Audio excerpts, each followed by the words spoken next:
Hey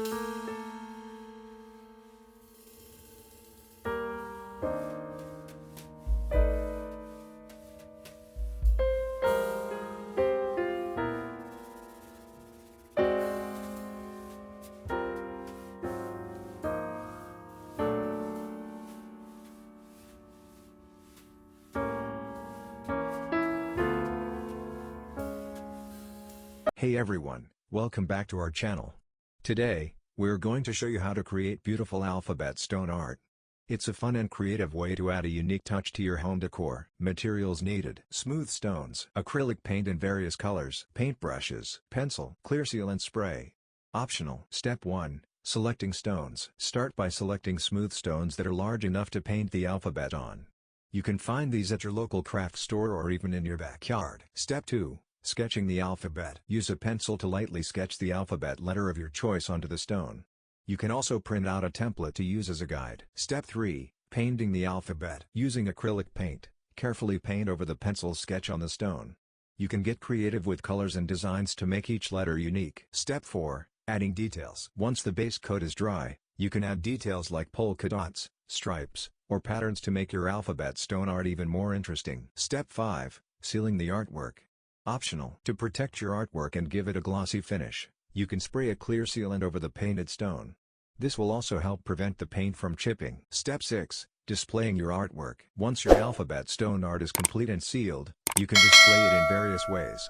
You can arrange the stones on a shelf, create a word or phrase by stacking the stones, or even use them as paperweights on your desk. Step 7. Gift idea. Alphabet stone art also makes a thoughtful and unique gift for friends and family. You can create personalized pieces with their initials or favorite words to show that you put thought and effort into the gift. Step 8. Experiment with different styles. Don't be afraid to experiment with different styles and techniques when creating your alphabet stone art. You can try different fonts, colors, and patterns to make each piece stand out. Step 9.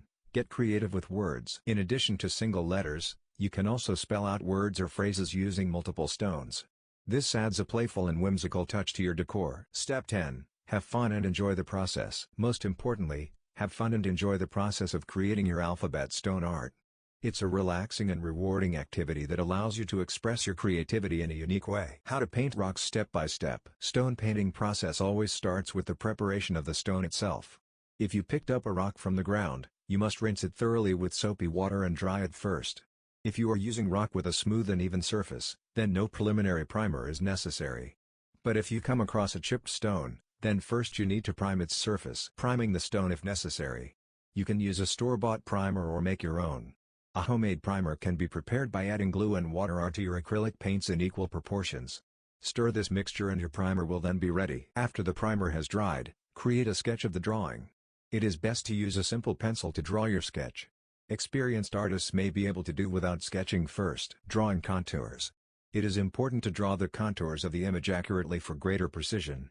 When working with a small rock, you may not be able to do a complete sketch, but you can at least draw outlines. Paint the entire surface of the rock with the chosen color. If necessary, you can dilute acrylic paints with water a little. Painting rocks. Painting pictures. Depending on the color scheme of the picture, gradually paint over all the small details with the appropriate color. Trace the outline of the drawing with a black marker to highlight it. This will add volume to the drawing and accentuate small details. Let the rock dry. Wait for the paints to dry completely before moving on to the next step. Varnishing is the final stage of the rock painting process. To secure the picture from the elements, cover the stone with varnish and let it dry. Varnish not only makes the drawing permanent, but also gives the image a spectacular shine. Drawing on stones. Where to use completed stone painting. When you have finished a beautiful rock painting, what can you do with it after? Your garden or suburb is a great place to showcase your creativity. Besides that, there are many other options for installing your crafts. Here are just a few ideas. If you glue a magnet on the back of the rock, it can serve as a decoration for the refrigerator door. Fill a jug or vase with painted pebbles to look spectacular. A rock with an interesting picture or ornament can become a paperweight gift to friends and acquaintances. Medium-sized stones can be used as the basis for educational material for children. They can make it easy and fun to learn the alphabet. History of alphabet. There's a rhythm to the alphabet. Drawing it, the forms can flow from one character to another. The story of their evolvement is a legacy of thousands of years, and the movement of the hand's rhythm and the touch of the strokes on stone, metal, vellums and paper. It starts with the spirit of the drawing of the O. Any alphabet will find the basis of scripting and form in the beginnings of the O. The next defining character will be the I. It is the combination of these two letter forms that hold in their strokes the nature of how the alphabet is formed. The letters hold the strength of the curve, the detailing of the straight stroke, and the structure of its finish will define more. Straight letter forms either hold the radiused closure at head and foot of the stroke, the quality of the serif softened, hardened, ruled, bracketed, incised or bulbous. These combinant details reflect that idea, for how the alphabet is made. When I began, in the 70s, I really didn't have any work fresh from college. So I began to fabricate a set of tools to build that opening effort: handmade books, hanging treatments, cards and papers, placards and hand-bound books of poetry. It worked, but even back then, people had a hard time actually understanding what I did. It was specialized, and the idea of making things by hand wasn't common among the graphic design community. I didn't actually know a great deal about graphic design. I wasn't formally trained. In college, more of my studies were about the idea of history and art, the book, the building, the writing, civilization, literature. I was curious about the concept of how these intertwined.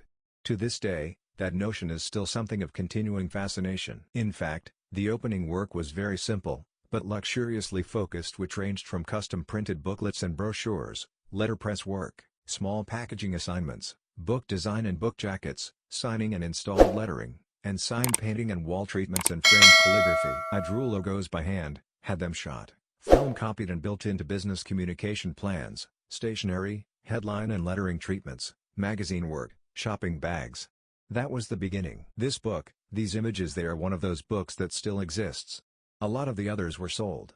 A hand-drawn cover, and the specimen pages within, rendered on handmade paper and hand-bound. I'll skip some years from the late 70s, to the early 80s, the idea of the alphabet, the very mystery of her, caught me in a continuing spell. Far beyond the norm of real relevancy to project expectations, I'd create fonts simply for added applications. Working, early on, as a designer for Nordstrom advertising, I'd conceived the idea of building fonts into the design of multiple programs. That idea sent across the country to the attention of creative director John J., then the CD for Bloomingdale's. The notion of wholly integrated campaigns was an innovation at that point, beginning with Nordstrom, then Bloomingdale's, then Neiman's, Bullock's, Dayton, Jordan Marsh, John Wanamaker's and a string of others. This idea was about building fonts that could be used as headlines, advertising page initials, print applications and video for television. That idea continued onwards and onwards as art. To this day, the magic of the alphabet is a mysterious series of markings and symbols that continues to enchant and bewilder. I couldn't hope to master it in a lifetime. The letters of the alphabet, and numbers. We hope you enjoyed this tutorial on creating alphabet stone art. If you give it a try, be sure to share your creations with us. Thanks for watching and happy crafting. If you found this video helpful, don't forget to like, comment, and subscribe to our channel for more useful creative stone art tips. Thanks for watching, and we'll see you next time.